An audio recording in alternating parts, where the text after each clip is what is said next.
The room was silent, save for the faint ticking of the clock on the wall.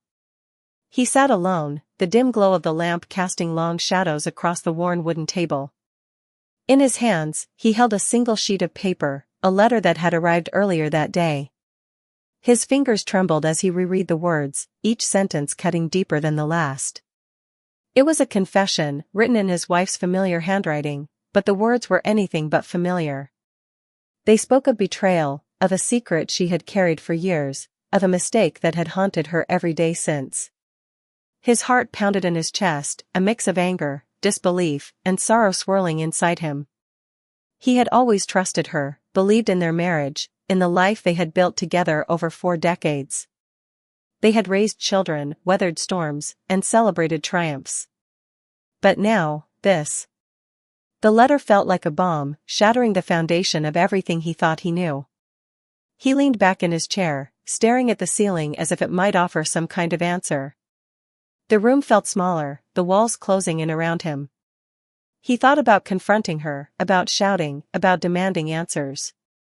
But instead, he did something unexpected. He took a deep breath and made a decision that would change everything. He wouldn't run. He wouldn't hide. He wouldn't let this destroy him. Instead, he would face it head-on, not just for her, but for himself.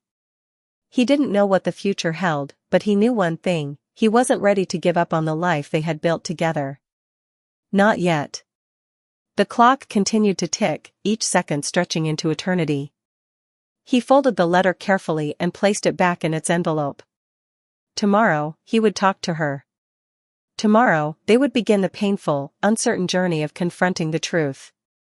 But for now, he sat in the silence, the weight of the moment pressing down on him, and wondered if they could ever find their way back to each other. The morning sun filtered through the curtains, casting a soft golden light across the room. He had barely slept, his mind racing with thoughts of the letter and the conversation that lay ahead. As he sat at the kitchen table, sipping his coffee, memories of their early years together began to surface, like fragments of a forgotten dream. They had met in their 20s, 2 young people full of hope and ambition. She had been vibrant and full of life, with a laugh that could light up a room. He had been drawn to her confidence, her kindness, her unwavering belief in the goodness of people.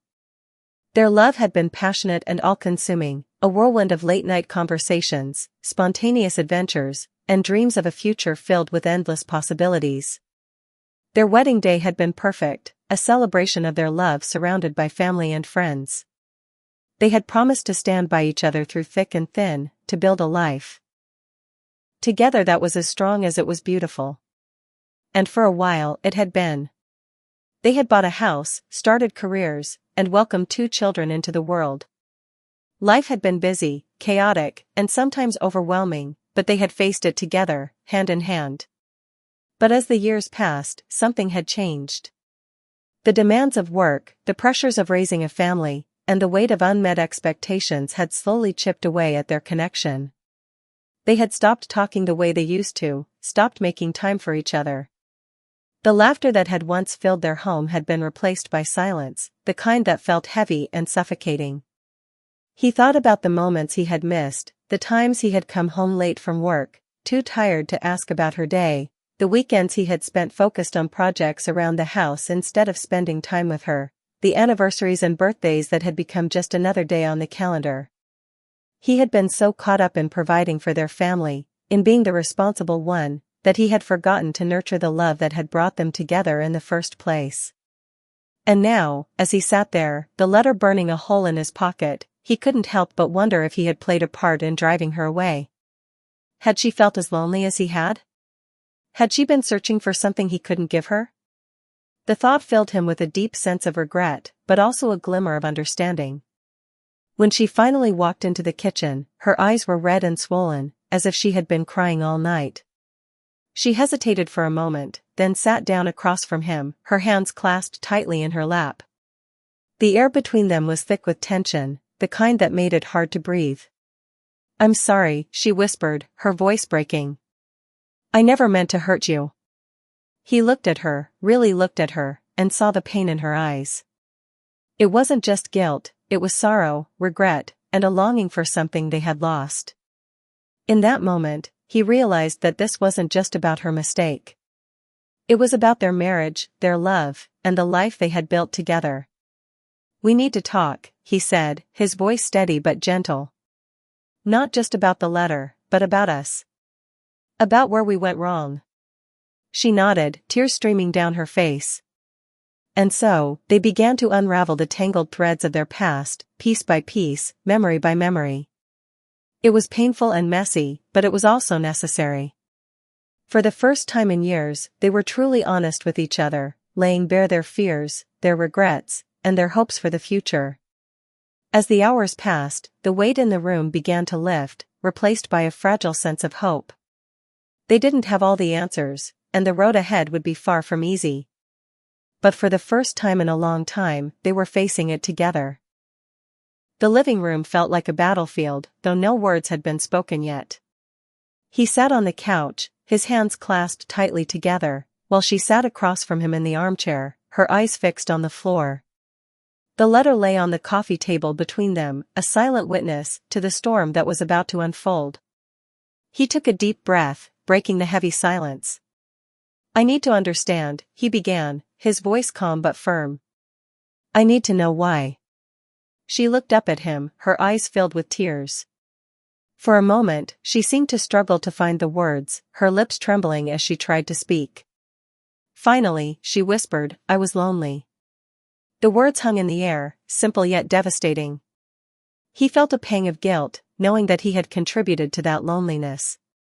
But he also felt anger, a sharp, burning anger that made it hard to think straight. "Lonely," he repeated, his voice rising slightly. "We were married. We lived together.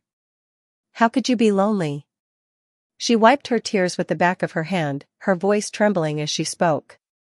"It wasn't about being physically alone. It was about feeling invisible, like I didn't matter anymore.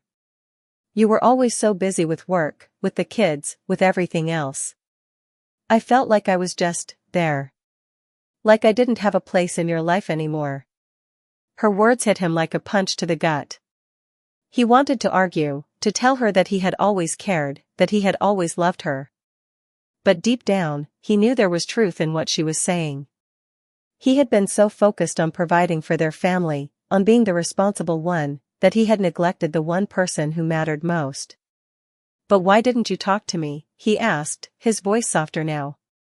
"Why didn't you tell me how you were feeling?" She shook her head, tears streaming down her face. "I tried. So many times. But every time I brought it up, you brushed it off. You said we were fine, that everything was fine. But it wasn't. I felt like I was drowning, and you didn't even notice." He leaned back, her words echoing in his mind. He thought about all the times she had tried to reach out, all the times he had been too busy or too tired to listen. He had been so focused on the big picture, on their finances, their careers, their future, that he had missed the small, everyday moments that kept their love alive. "I'm sorry," he said finally, his voice barely above a whisper. "I didn't realize how much I was hurting you." She looked at him, her eyes filled with a mixture of pain and hope. "I'm sorry too," she said. "I never wanted to hurt you. I didn't know what else to do." For a long time, they sat in silence, the weight of their shared pain pressing down on them. But slowly, something began to shift. The anger and resentment that had filled the room began to give way to something else, a fragile sense of understanding, of connection. "We can't go back," he said finally, breaking the silence. "But maybe we can move forward. If we're both willing to try." She nodded, tears streaming down her face. "I want to try," she said. "I want to fix this. I want to fix us." And so, they began the difficult, painful process of rebuilding their relationship. They talked for hours, laying bare their fears, their regrets, and their hopes for the future. They cried, they argued, and they laughed, rediscovering the connection that had brought them together in the first place. It wasn't easy. There were moments of doubt, moments when it felt like they would never be able to move past the hurt. But they kept going, one step at a time, determined to find their way back to each other. As the sun set outside, casting a warm glow across the room, they sat together on the couch, their hands intertwined. The road ahead would be long and uncertain, but for the first time in years, they felt like they were facing it together. Therapy was harder than either of them had expected. Sitting in the small, softly lit office of their counselor, they were forced to confront truths they had spent years avoiding. The counselor, a kind but no-nonsense woman in her 50s, guided them through exercises designed to rebuild trust and communication. But it wasn't just about talking, it was about listening, truly listening, to each other's pain and fears. At first, the sessions felt awkward and stilted. They stumbled over their words, unsure of how to articulate the emotions that had been buried for so long. He struggled with his anger, the lingering sense of betrayal that made it hard to look at her without feeling a sharp pang of hurt. She, on the other hand, wrestled with guilt, the weight of her actions pressing down on her every time she spoke. But slowly, over weeks and months, they began to make progress. They learned to communicate in ways they never had before, to express their feelings without fear of judgment or rejection. He discovered that his anger was often a mask for deeper emotions, fear, insecurity, and a sense of failure. She realized that her guilt was holding her back from truly forgiving herself and moving forward. One session, in particular, stood out. The counselor asked them to write letters to each other, not about the infidelity, but about the love they had shared in the early years of their marriage. As they read their letters aloud, the room filled with a sense of nostalgia and longing. He wrote about the way she had laughed on their first date, the sound of her voice when she sang along to the radio, the way she had always believed in him, even when he didn't believe in himself. She wrote about the way he had held her hand during the birth of their first child, the way he had always been her rock, her safe place in a chaotic world. By the time they finished reading, they were both in tears.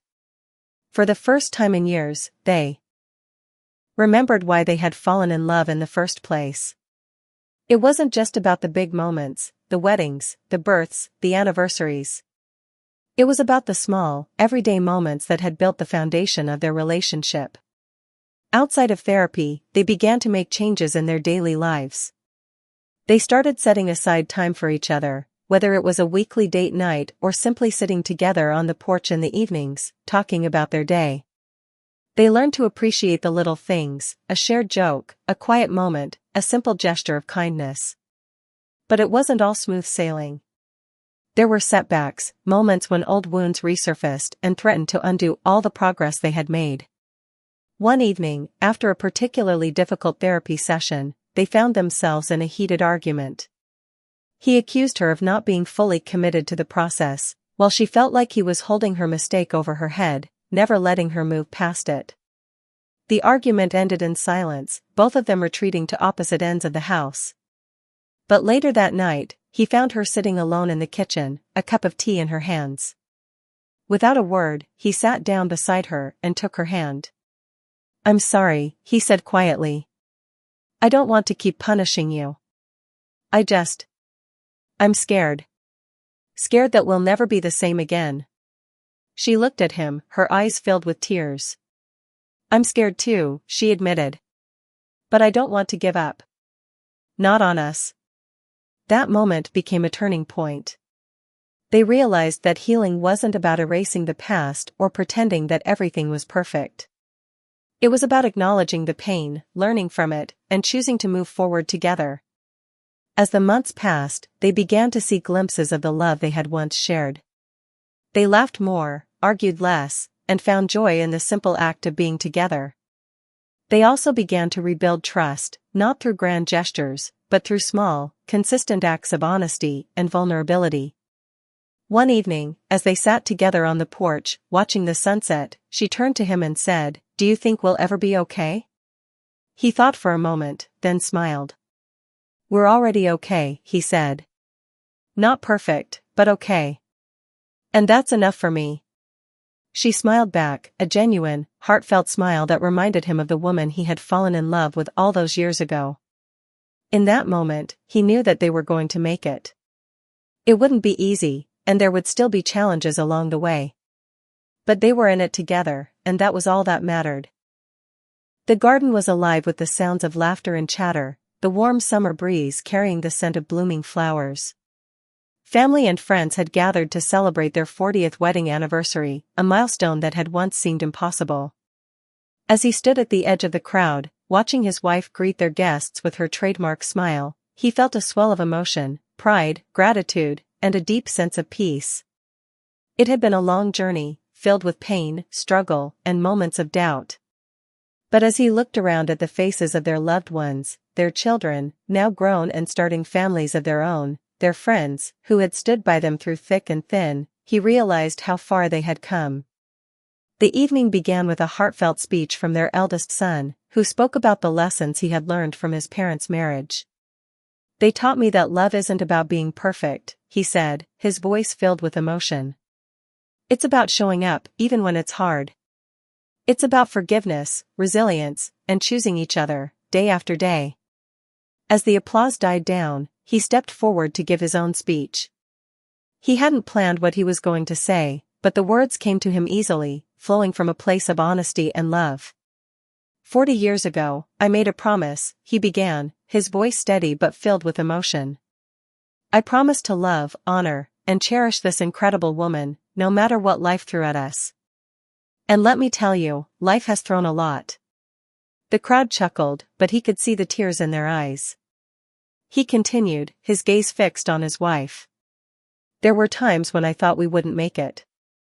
Times when the pain and the hurt felt too much to bear. But even in those darkest moments, I never stopped loving you.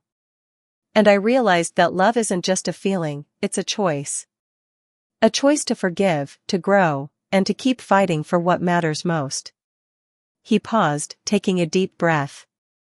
"We've been through hell and back, but I wouldn't change a thing. Because every struggle, every challenge, has brought us closer. It's made us stronger. And it's reminded me that love, real love, is worth fighting for." As he finished, the room erupted in applause, but his eyes were only on her. She stood there, tears streaming down her face, her hand pressed to her heart. In that moment, he felt a connection deeper than words could describe, a bond forged through years of shared joy, pain, and unwavering commitment. Later that night, as the party wound down and the guests began to leave, they found themselves alone on the porch, just as they had been so many times before. The stars twinkled overhead, and the world felt still, as if holding its breath. She reached for his hand, her fingers intertwining with his. "Do you remember our first anniversary?" she asked, her voice soft. He smiled, the memory flooding back. "Of course. We were broke, so we had a picnic in the park. You made sandwiches, and I brought that cheap bottle of wine." She laughed, the sound like music to his ears. "It was perfect," she said. "Because we were together." They sat in silence for a while, the weight of the years settling around them like a warm blanket. Finally, she turned to him, her eyes filled with love. "Thank you," she said. "For choosing me, even when it was hard. For believing in us." He squeezed her hand, his heart overflowing with emotion. "Thank you," he replied. "For never giving up on me. For showing me what love really means." As they sat there, hand in hand, he realized that their journey wasn't just about surviving infidelity or overcoming challenges. It was about rediscovering the love that had brought them together in the first place, a love that had grown deeper, stronger, and more resilient with time. The road ahead would still have its bumps, its twists and turns.